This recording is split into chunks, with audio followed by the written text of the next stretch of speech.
বুঝতেই পারি না। তো গাইস আসসালামু আলাইকুম। ভাবছি একটু মোবাইলে দেখি কি অবস্থা, ভিডিও যেহেতু আপলোড দিচ্ছি।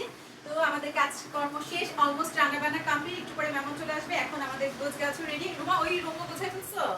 সব রুম গোছানো হয়ে গেছে। এটা হচ্ছে আমার বেডরুমও গোছানো হয়েছে আলহামদুলিল্লাহ। ভাবছিলাম যে একটু রেস্ট নিব, কিন্তু ক্যামেরা ধরে ফেলছে। তো চলেন আমার বাচ্চাদের রুমে যাই। আসো, বাচ্চাদের রুমও বাচ্চারা গোছাই ফেলছে, আমার বেডরুমও গোছাই ফেলছে। ওরা অনেক হেল্পফুল মাশাআল্লাহ।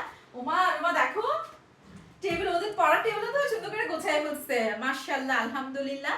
তো অলমোস্ট সবকিছুই ডান, শুধু মেহমান আসবে আর বেরিয়ে দিব। আর এখন গোসলটা সারবো। চলেন ড্রয়িং রুমে দেখি কি অবস্থা। ড্রয়িং রুম গোছানো হয়েছে? আসো, এই হচ্ছে ড্রয়িং রুম।